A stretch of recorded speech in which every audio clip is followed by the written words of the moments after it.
네, 잠깐 기도하겠습니다. 네. 우리 가운데 살아 역사하시는 아버지 하나님, 은혜와 사랑에 감사를 드립니다. 오늘 하나님 이 소생교회 예배를 통해서 영광 받아주시고 우리에게 하시고자 하는, 우리가 들어야 되는, 우리가 알아야 되는 말씀들로 교훈하여 주시옵소서. 성령님 우리 가운데 역사하셔서 우리의 귀가 열리고 또 마음이 열리고 하나님 말씀이 신비에 새겨지는 그런 복된 예배 되게 해 주시기를 간절히 원합니다. 이 시간 우리를 지켜주시고 함께 하시는 하나님 은혜의 모든 것을 부탁드리며 예수님 이름으로 기도드리옵나이다. 아멘. 네, 사람들이 살아가는 이유와 목적을 잘 알지 못해가지고 사람들은 소중한 인생을 허비하거나 고통 가운데 지내게 됩니다. 우리나라에 1년에 왜 사는지를 너무 고민하다가 해답을 알지 못하고 스스로 생명을 마감하는 사람들이 통계를 보니까 한 15,000명 정도 되더라고요. 하루에 약 400명 정도입니다. 5천만 인구 가운데 꽤 많은 숫자들이 그렇게 왜 태어났는지, 왜 사는지, 무엇 때문에 사는지 해답을 찾지 못해서 그렇게 생명을 마감합니다. 또 멀쩡한 사람들도 왜 사는지를 알지 못하기 때문에 엉뚱한 데다가 인생을 집중시킵니다. 뭐 어떤 사람은 제가 살고 있는 그 동네가 전원이라고도 할 수 있고 산골인데 은퇴하신 분들이 많이 들어와 사시는 그런 곳이기도 합니다. 그런데 개를 한 마리 이렇게 키우는데 정말 어지간한 집에 사람 자식 키우는 것보다 더 애지중지하면서 그냥 개가 먹는 것이 사람이 먹는 것보다 내보다 잘 먹어요. 병원비도 그냥 얼마나 많이 들이는지 몰라요. 개를 수술하는데 뭐 1,000만 원 들었다는 이야기 듣고 제가 기절할 뻔했습니다. 인생의 목적이 그 강아지한테, 개한테 있는 사람들도 있어요. 또 어떤 사람들은 제가 사는 그곳에 이제 굿당, 법당 이런 것들이 몇 군데가 있어요. 거기에 이제 모든 인생을 걸고 뭔가를 찾아보려고 애를 쓰는데 아무리 찾아봐야 거기서는 길이 없습니다. 이 세상에는 딱 두 종류의 사람만 있습니다. 지옥 가는 사람, 천국 가는 사람. 네. 이 세상에서 하나님을 알지 못하는 자연인 모든 사람들은 반드시 인생에 사는 목적과 이유를 알아야 되는데 그 이유는 어떤 길로 가든 간에 예수를 믿지 않으면 해답을 얻지 못합니다. 그래서 주 예수를 믿어라. 그러면 너와 네 집이 구원을 얻으리라 라고 말씀하셨는데 정말 하나님을 알지 못하는 사람, 예수를 믿지 못하는 사람, 그 예수님이 나를 위해서 무슨 일을 해주셨는가 하는 사실에 대하여 확실한 해답이 없는 사람들은 인생을 사는 목적이 예수를 믿어야 되는 것이다 라고 결론을 내릴 수 있습니다. 그런데 오늘 우리는 예수를 믿는 사람으로 그 예수 그리스도를 통하여 왜 사는지, 무엇 때문에 사는지에 대해서 해답을 알고 있는 사람들이고 또 그 해답을 따라 살기를 원하는 사람들입니다. 하나님을 알지 못하고 예수를 안 믿는 사람들은 그 예수 그리스도를 통해서 영원히 구원받는 것이 인생의 목적입니다. 그런데 예수를 믿는 사람들은 그럼 어떻게 살아야 되느냐?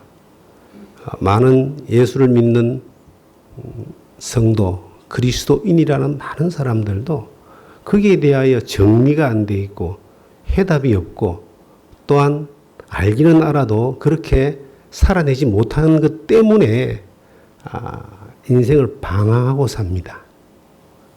우리는 영적인 존재입니다. 우리 안에 성령이 들어오고 예수 그리스도가 나의 주님이 되고 하나님이 내 아버지가 되면은 그 하나님이, 그 아버지가, 그 예수님이, 그 성령님이 살아계신 분인데 가만히 있겠어요? 그분은 절대 가만히 있지 않습니다.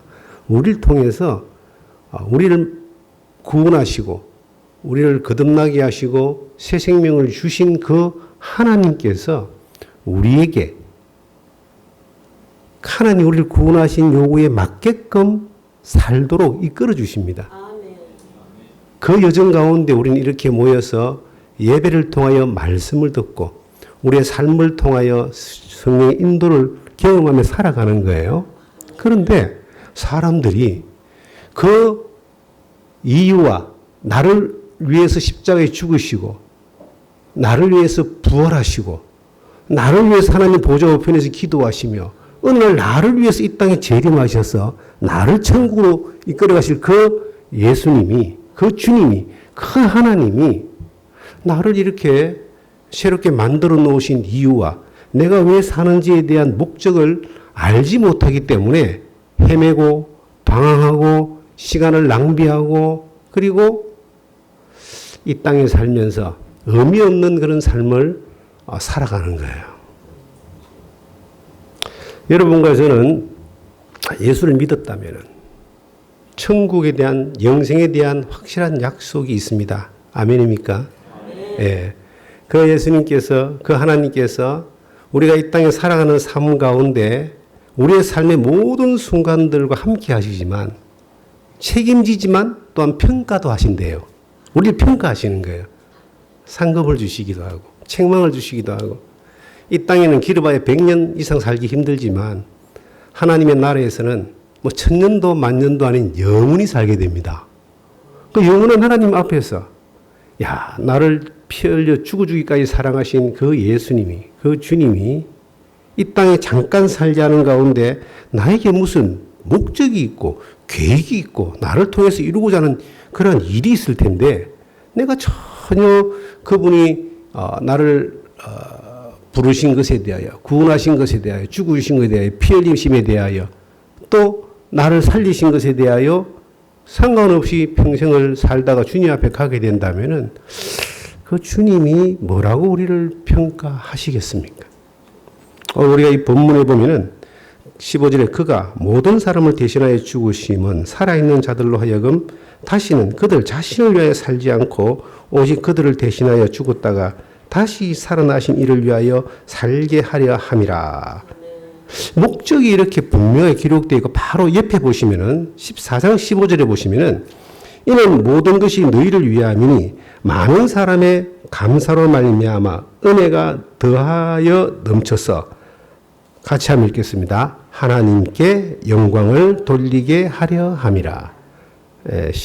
이 5장 15절이나 4장 15절이나 내용이 똑같은 걸 이야기합니다. 왜 우리를 구원했냐? 다른 말로 하면 예수님이 왜 나 때문에 십자가에 피 흘려 죽으셨냐?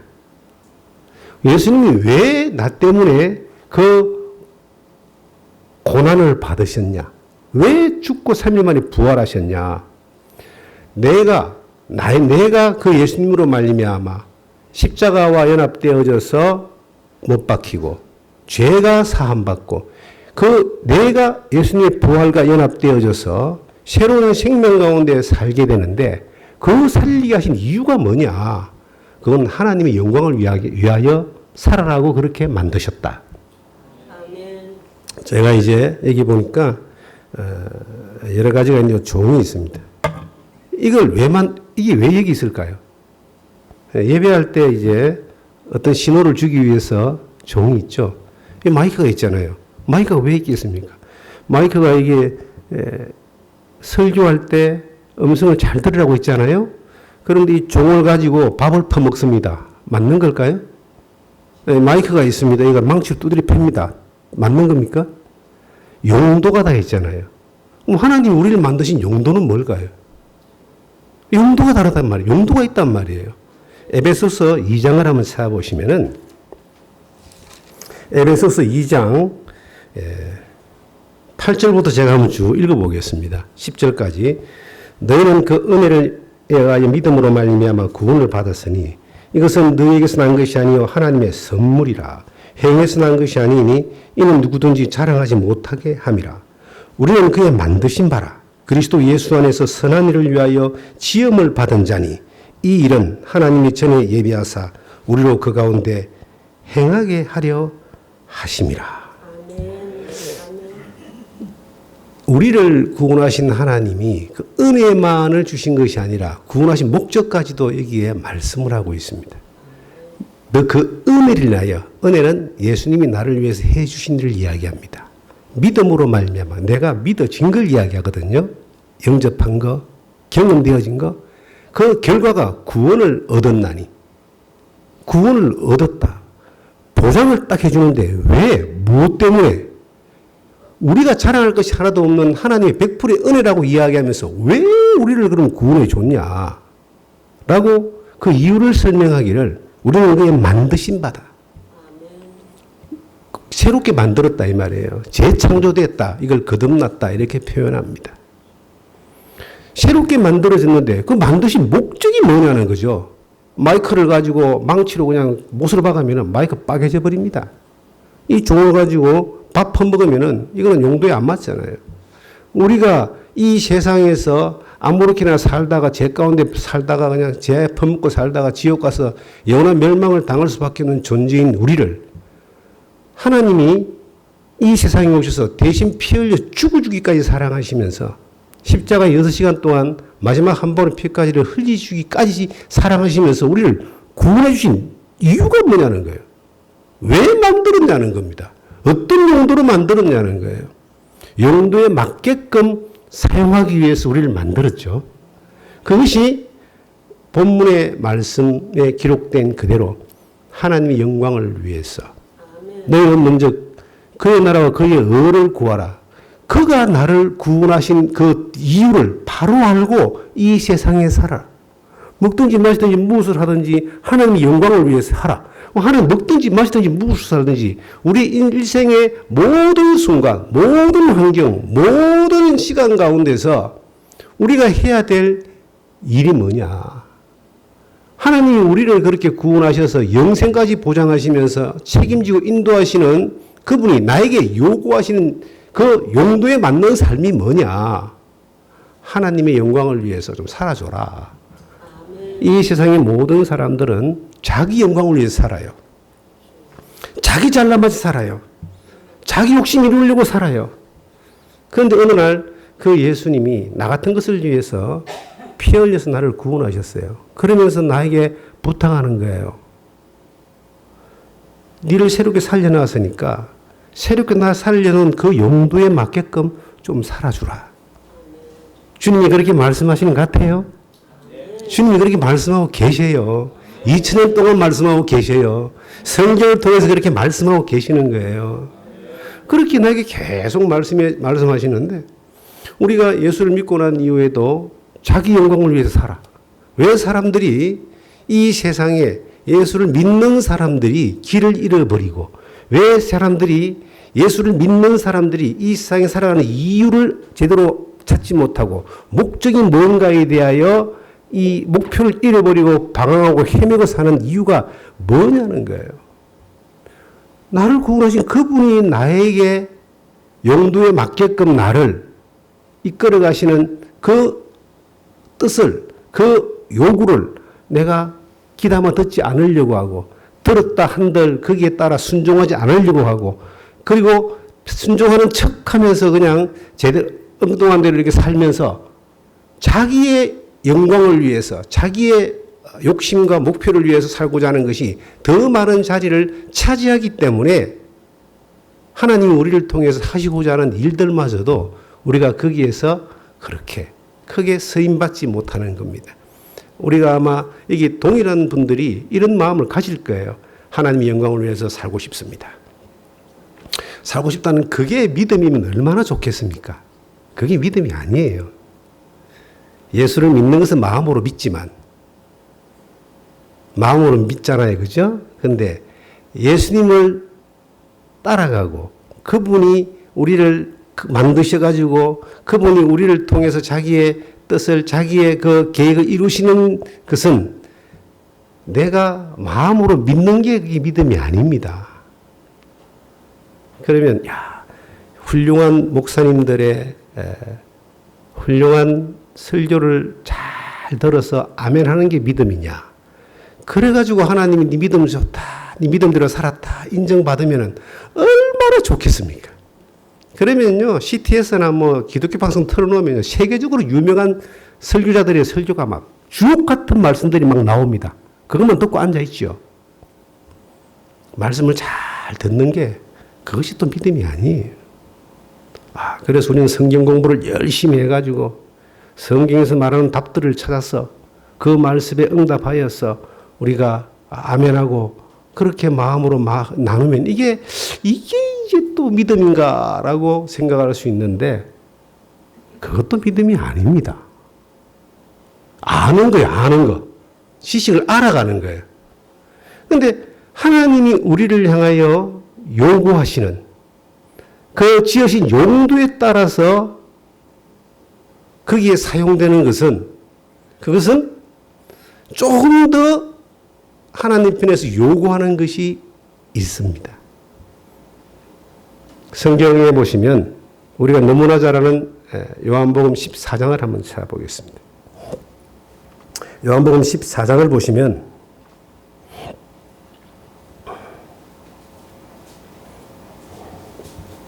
14장 21절을 찾겠습니다.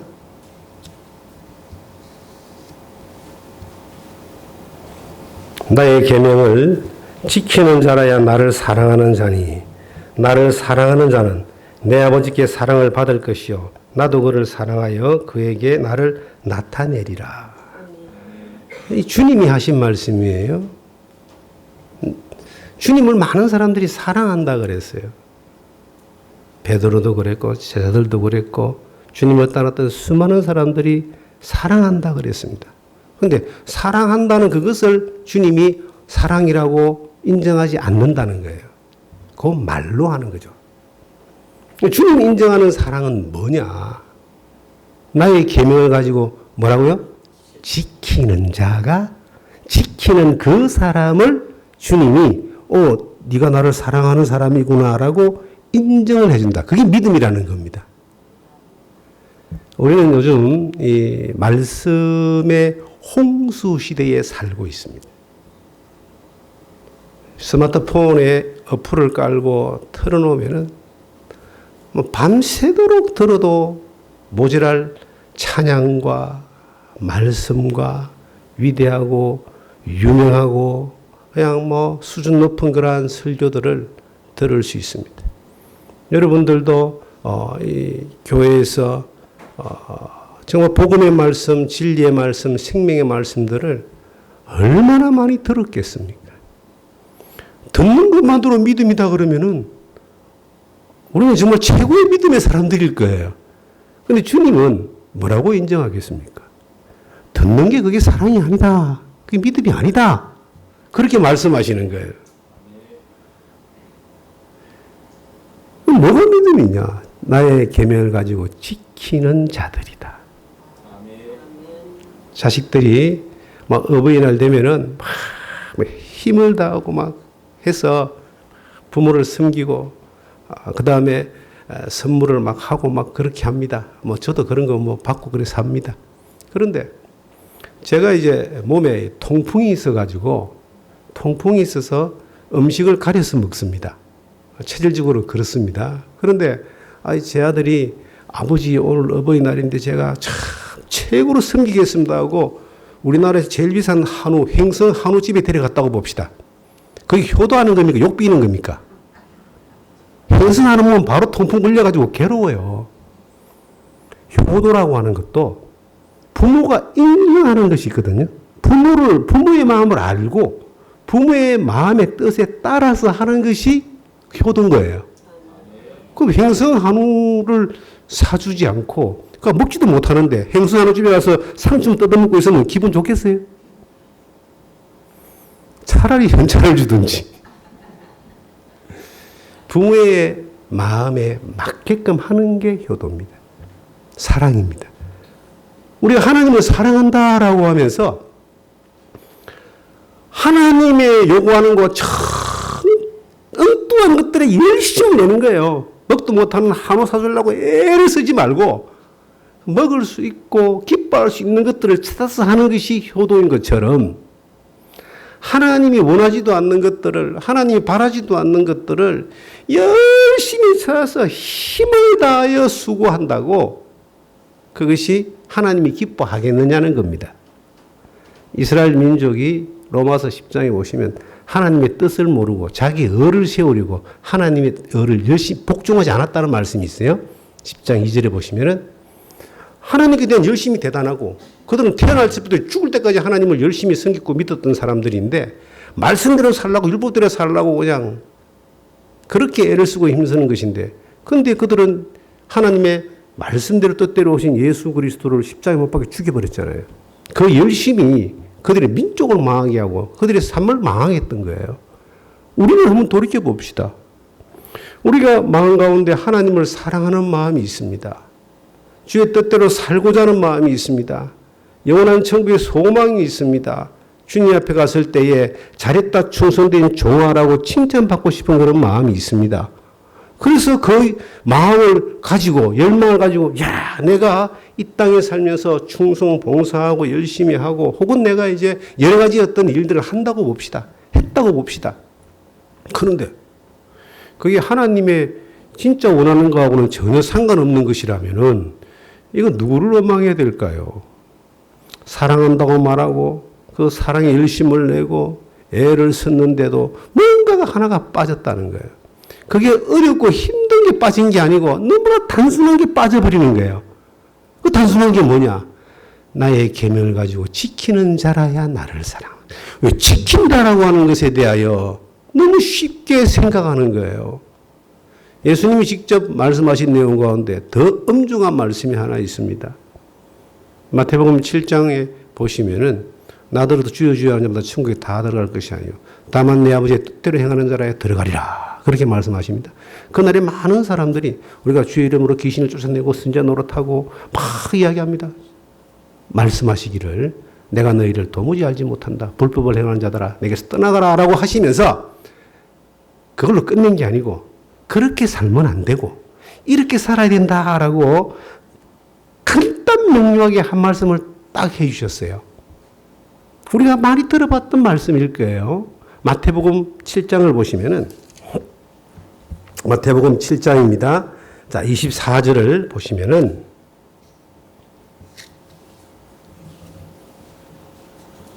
같이 한번 한 목소리로 우리 읽어보겠습니다.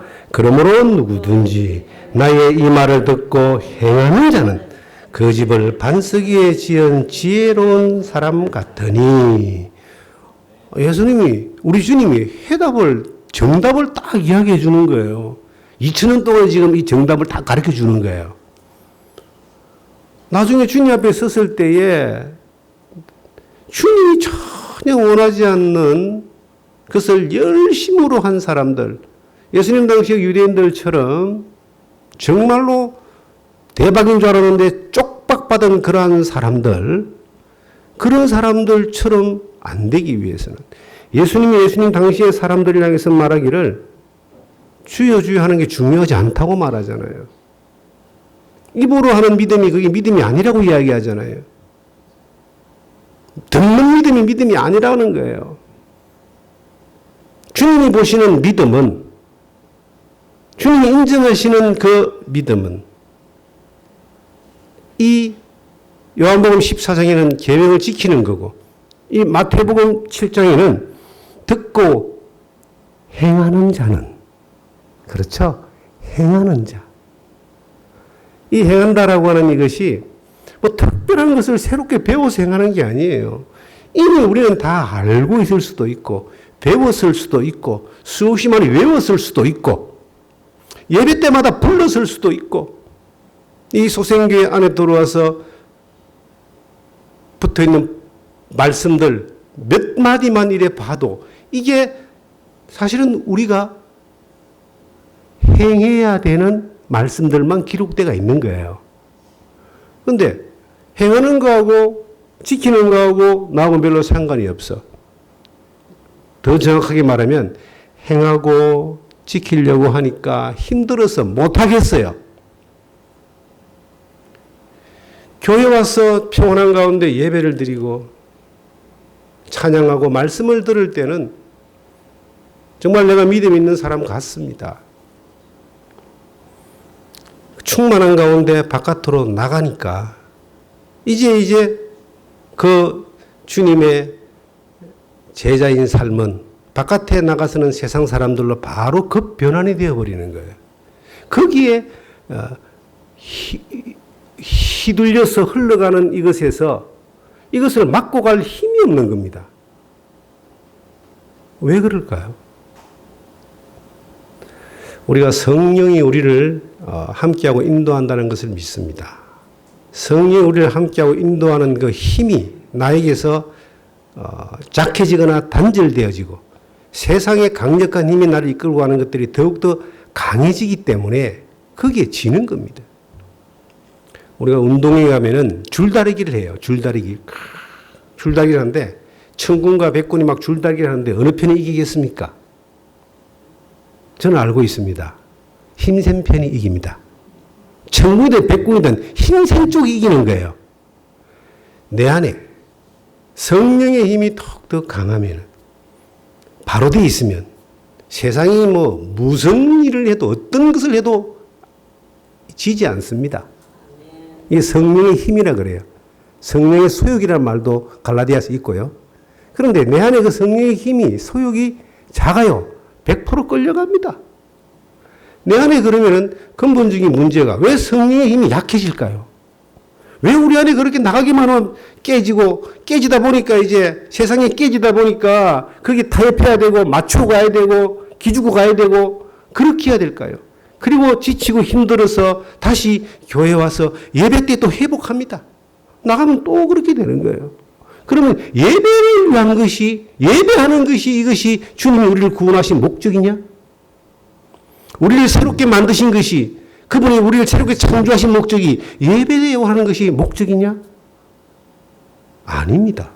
하나님이 영광 받는 것은 예배만 가지고 영광 받는 게 아니에요. 성경에 우리에게 말하고 있습니다. 에베소서 4장 1절에 보시면은 부르심에 합당하게 행하라는 말씀이 있어요.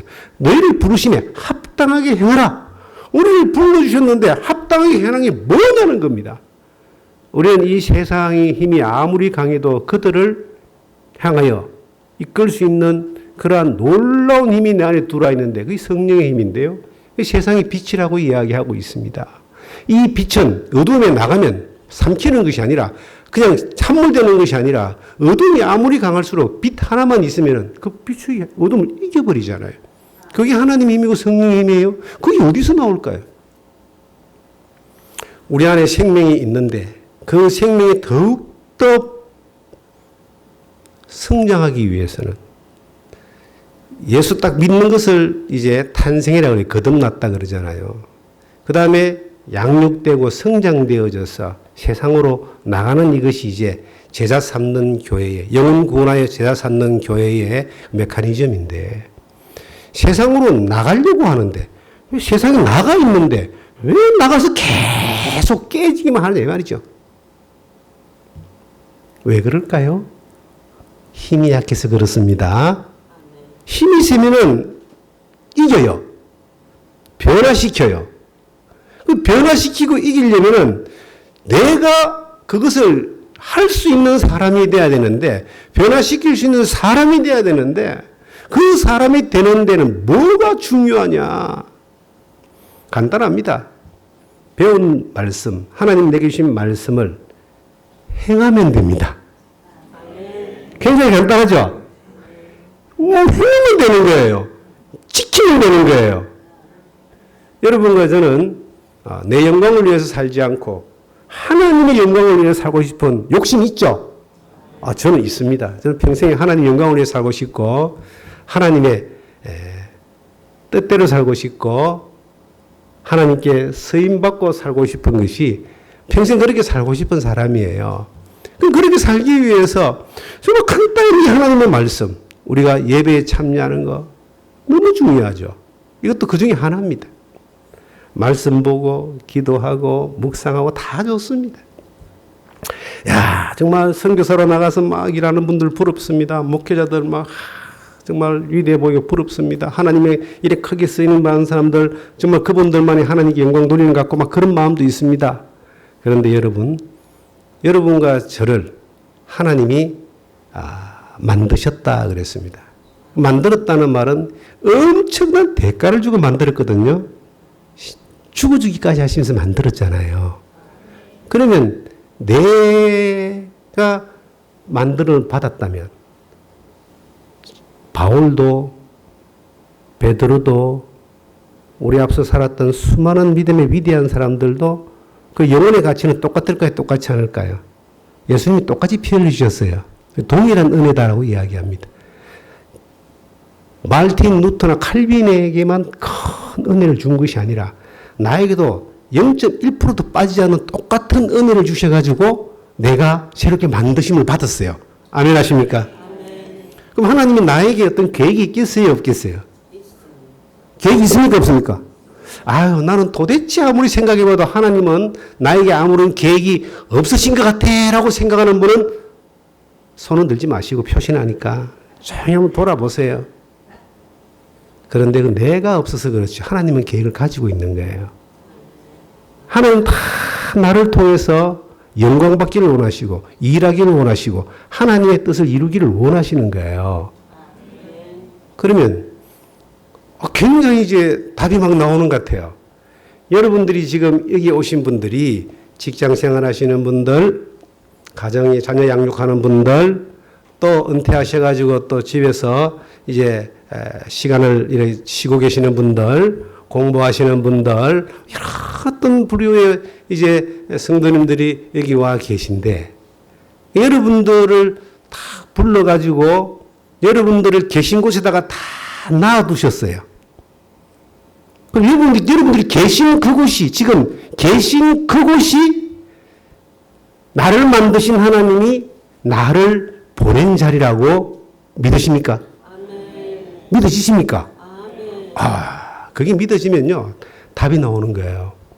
내가 있는 그 자리에서, 하나님이 나를 보내신 그 자리에서, 하나님이 주신 말씀을 가지고, 그 말씀을 행하고, 그 말씀을 지키면은, 그것은 하나님이 기뻐하시는 것이고, 예수님이 말씀하시고, 네가 정말 나를 사랑하시는구나라고 인정하시는 삶이라는 거야. 자, 그럼 한번 또 잠깐 뒤집어 보겠습니다. 나는 월요일 되면 직장 가기 싫어. 직장에 가면 보기 싫은 사람도 있고 괴로워 죽겠어. 때려쳐야 될 텐데. 그런 말 하시는 분, 그런 마음 있는 분들 한 분 정도는 계신 것 같은데요.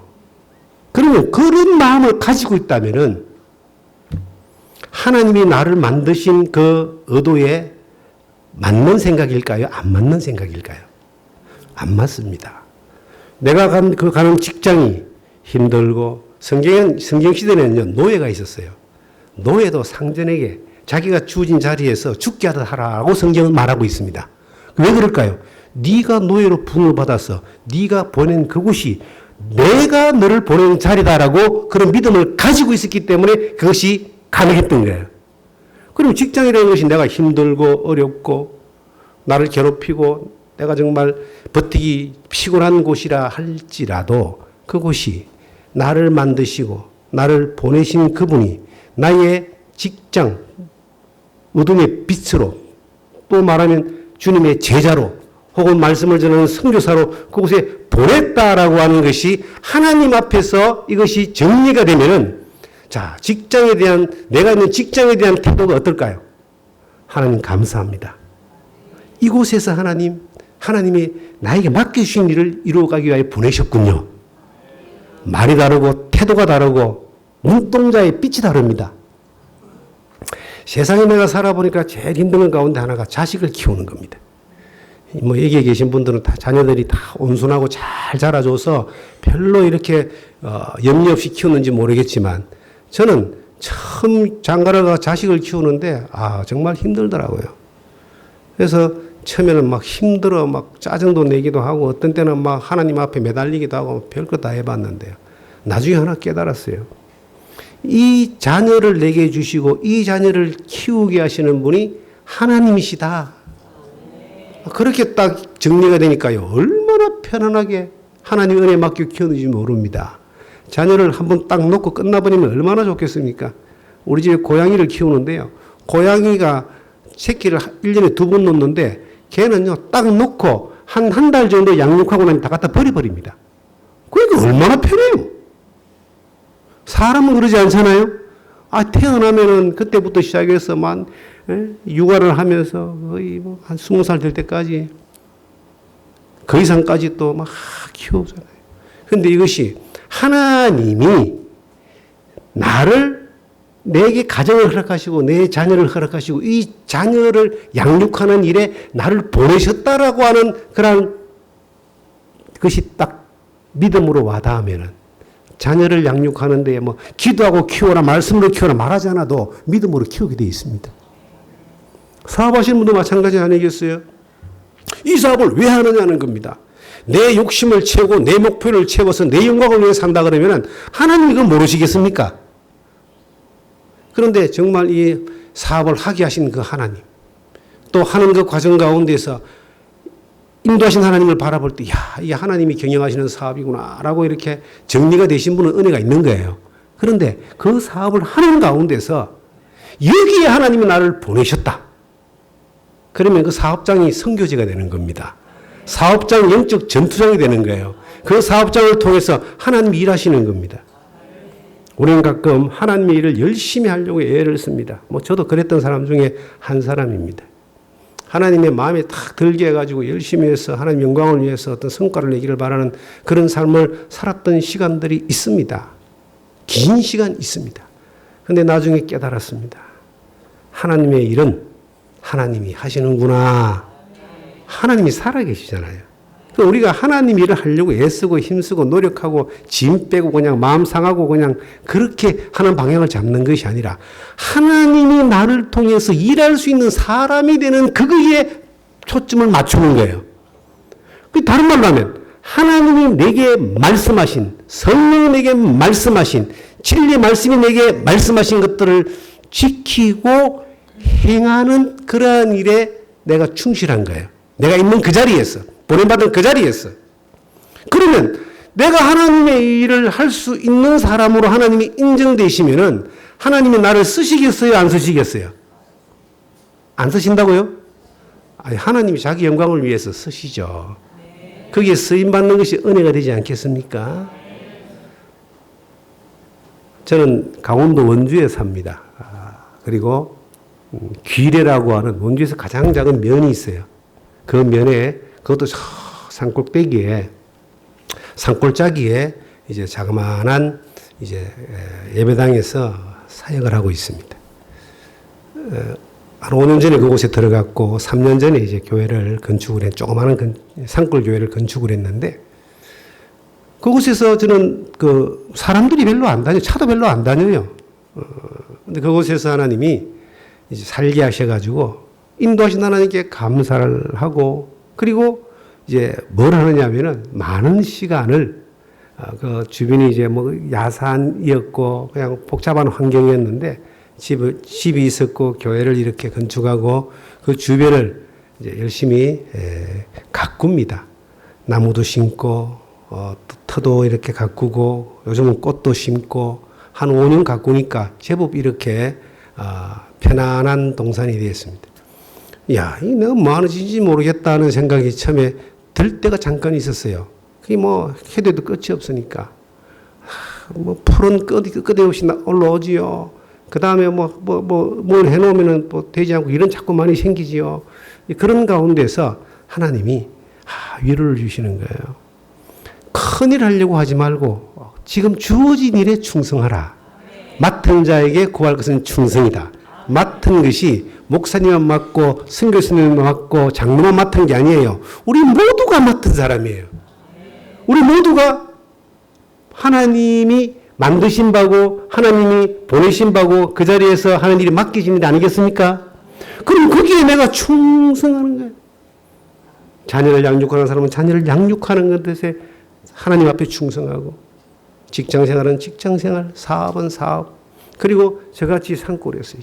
저는 이 꽃을 가꾸고 땅을 파고 원래 좋아했던 것이 아닌데 한 번도 해보지 않은 것인데 하면서 정말 많은 것을 경험합니다. 하나님 위로를 경험하고 그리고 목회자가 복음 전하러 나가야지 뭘 거기서 땅을 파고 있냐. 여러분, 땅 파는 것도 전도하는 겁니다. 그 환경을 가꾸고 오고 가는 사람들이 제가 나가서 사람을 만나서 복음을 전하는 것보다 사람들이 궁금해서 와가지고 차 마시고 대화 나누면서 복음을 듣는 게 훨씬 더 많다는 거예요. 지금은 그렇습니다. 우리 생각하고 다르더라는 거죠. 하나님이 일하는 거하고 내가 일하는 거하고 이게 사이즈가 다릅니다. 여러분들을 통해서 하나님이 일하시는, 정말 하나님이 일하시는 그 일에 쓰임받고 싶으시다면은, 내 인생에 사는 이유와 목적이 하나님의 영광이라면은, 하나님 여러분에게 주신 말씀, 이 교회를 통해서 주신 말씀, 목사님을 통해서 선포된 그런 말씀들이 그냥 듣는 것들로 익숙해져서 머물러 있는 것이 아니고, 좋은 설교 듣는 것들로 아멘함으로 그냥 지나가는 것이 아니라 그 한 말씀 한 말씀들이 지켜지고 행해짐으로 말미암아 하나님이 인정하는, 하나님이 쓸 수 있는, 하나님이 이뻐 보시는 그러한 여러분들이 되기를 주님의 이름으로 부탁드립니다. 기도하겠습니다. 걸어가신 아버지 하나님, 은혜와 사랑에 감사드립니다. 나의 계명을 가지고 지키는 자라야 나를 사랑한다고 하셨사온데, 우리가 주님의 사랑을 받은 사람으로서 그 사랑을 따라, 말씀을 따라 지켜나가고 행해나갈 수 있는 그런 은혜를 더하여 주시옵소서. 하나님의 일을 하는 사람이 아니라 하나님이 일하는 사람으로 우리가, 이 교회가 또한 쓰여질 수 있도록 인도하여 주시옵소서. 하나님의 은혜 가운데 이 시간 크게 보여주시니 감사드리며 우리를 사랑하시고 구원하여 주신 우리 주 예수님 이름으로 기도드리옵나이다. 아멘.